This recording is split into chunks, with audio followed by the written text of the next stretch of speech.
L'invité de la matinale. KTO Radio. En novembre dernier sortait la revue d'histoire de la Shoah, un dossier complet sur l'attitude du Saint-Siège à l'égard des Juifs avant, pendant et après la Seconde Guerre mondiale. Un travail rendu possible grâce au choix du pape François de rendre accessible aux chercheurs les archives du pontificat du pape Pie XII dès 2020. Notre invitée ce matin a travaillé sur ces archives. Elle en sort d'ailleurs un livre, Les âmes tièdes, le Vatican face à la Shoah, aux éditions La Découverte. Nina Valbousquet, bonjour. Bonjour. Vous êtes historienne, spécialiste du XXe siècle et de l'antisémitisme en particulier. Vous avez mené vos recherches en lien avec l'école française de Rome pendant 4 ans. Tout d'abord, rappelez-nous pourquoi le pape François a choisi d'ouvrir ses archives près de 10 ans, je crois, avant le délai habituel de prescription. Alors en réalité, les archives du Vatican n'ont pas vraiment de règles particulières en termes d'années ou de délai, hein. C'est chaque pape qui décide de manière assez souveraine d'ouvrir les archives d'un pontificat précédent. Alors la coutume veut que les archives ouvrent pontificat par pontificat, disons dans l'ordre des pontificats. Donc là, on avait la période de Pie XI, hein, qui a été ouverte en 2003-2006, qui était une période importante pour couvrir toute la période de l'entre-deux-guerres. Mais ça faisait longtemps que, on attendait l'ouverture des archives Pie XII, en raison notamment donc de toutes les, disons, les controverses, mémorielles, hein, autour de ce pontificat. Donc c'est vrai qu'il y avait une forte attente à la fois de la communauté scientifique et de l'opinion publique et de la société civile, pour l'ouverture de ces archives. Donc la décision du pape François, il me semble que, elle résulte à la fois d'une volonté d'ouverture, hein, à la recherche scientifique, véritablement, de la part du pontificat de François. Et d'autre part, il faut prendre en compte en fait le temps long nécessaire pour classer, inventorier toutes ces archives. Il faut aussi voilà, réaliser que en fait, derrière, c'est un travail vraiment de fourmi qu'ont fait les archivistes au Vatican pour pouvoir, disons, mettre en ordre tous ces documents. On a plus de 16 millions de feuillets, donc c'est quand même massif. Expliquez-nous un peu rapidement la masse de ces documents qui couvrent la période de Mhm. 1939 à 1958 et pourquoi vous avez Oui, c'est ça. choisi de les étudier. Alors en fait, ces documents sont déjà, quand on parle d'archives du Vatican, on parle en réalité de différents centres d'archives, hein, qui correspondent, justement aux différents dicastères, aux congrégations. On a les archives centrales qui sont les archives apostoliques, ex-secrètes. Mais on a aussi voilà, d'autres centres d'archives au Vatican, et notamment la Congrégation pour la doctrine de la foi, par exemple, qui sont des archives importantes. Donc il y a plusieurs centres. Donc le chercheur ou l'historienne comme moi, quand on va au Vatican, on va en réalité dans différents lieux. Et après, au sein de chaque archive, donc on a les documents sont très variés. Ce qui est important, c'est que ce ne sont pas que des documents diplomatiques, ce n'est pas que la correspondance du Vatican avec les autres gouvernements ou avec ses représentants diplomatiques. C'est aussi beaucoup de documents internes, de notes internes, de brouillons, pour préparer justement tout ce travail diplomatique du Vatican. Et moi, ce qui m'a particulièrement intéressée pour la période et le sujet donc de la Shoah, c'est qu'on a beaucoup, beaucoup de lettres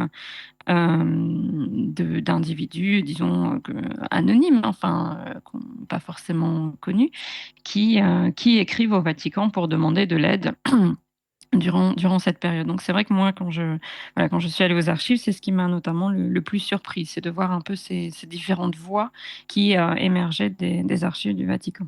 Alors en se replongeant comme vous l'avez fait dans ces archives, on est plongé dans cette période trouble de la guerre. L'une des grandes mises en Mhm, cause de l'Église durant cette période est celle du mhm. silence du pape Pie Oui. XII à propos de la Shoah, une Mhm, accusation notamment mise en scène dans la pièce de théâtre Le Vicaire en mhm. 1963 que vous évoquez dans le livre. Oui, tout Qu'en à est- fait, oui. Qu'en est-il réellement de ces accusations et pourquoi souhaitiez-vous, je vous cite, une compréhension plus fine du sujet? Mhm.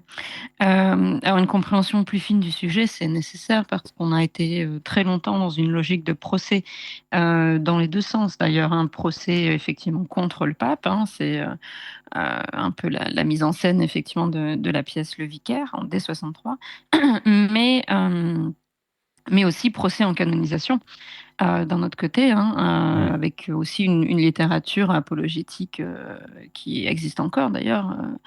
Donc voilà, donc on a un peu une logique un peu binaire, disons, où d'un côté on a le pape Pie XII accusé d'être le pape d'Hitler et de l'autre encensé comme le pape des Juifs. En réalité, ce n'est vraiment ni l'un ni l'autre. Et effectivement, c'est là où s'impose une compréhension plus fine du sujet. D'une part, parce que toutes ces polémiques ont eu tendance à se focaliser que sur la figure du pape, avec une extrême personnalisation du sujet, alors qu'en réalité, et on le sait bien, et aujourd'hui encore, le Vatican ne se résume pas juste à la figure du pape. Il y a toute une administration derrière, il y a des tendances différentes au sein du Vatican, la diplomatie en elle-même du Vatican peut être très diverse. Chaque nonce, chaque délégué apostolique peut avoir des sensibilités, des approches différentes.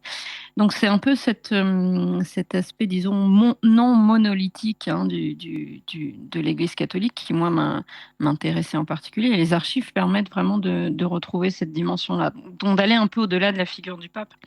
C'est un peu pour ça qu'on a choisi cette photo de couverture où le pape est en fait De trois de quarts dos. d'eau, oui. Oui. Voilà, oui, de trois quarts, oui, effectivement.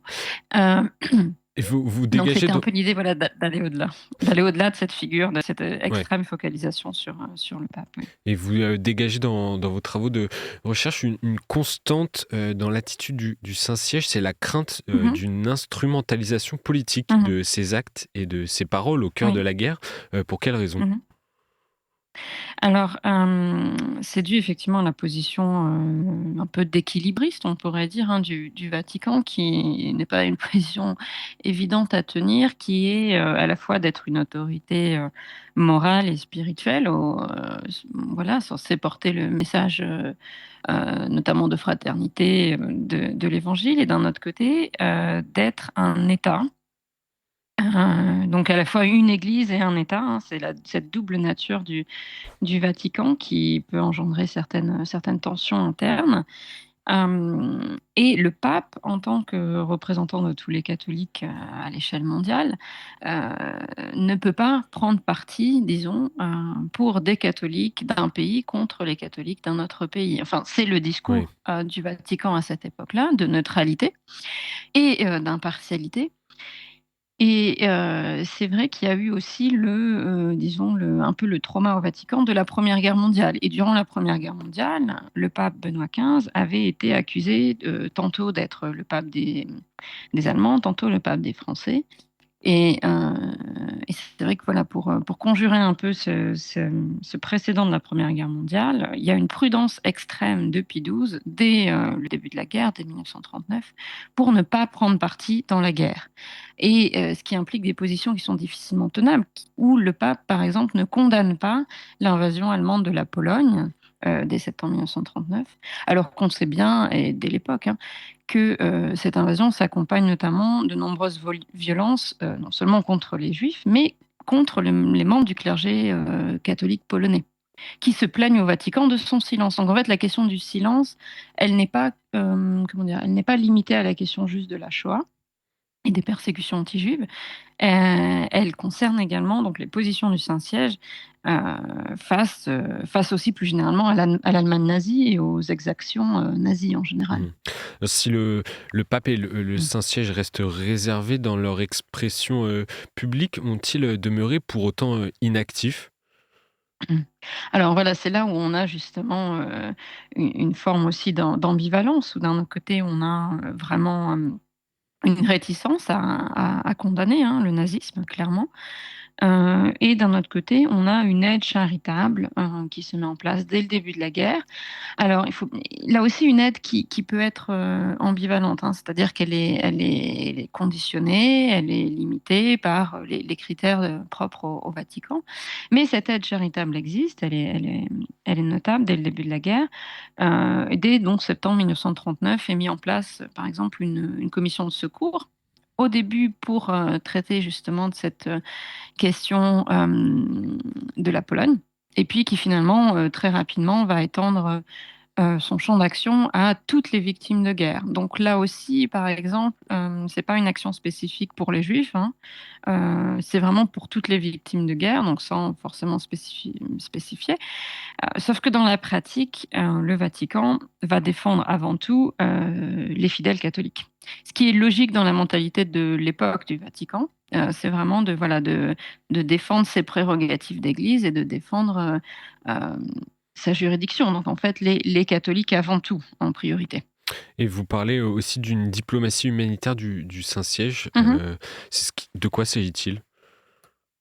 Alors, on en revient un peu à cette double nature du Vatican comme État ecclésiastique, où en réalité, depuis donc la perte des États pontificaux, de la perte du pouvoir temporel du pape après 1870, au moment de l'unité d'Italie, cette perte d'un pouvoir temporel va, disons, être compensée, ou disons, le Vatican va se rediriger vers une diplomatie de nature justement plus humanitaire.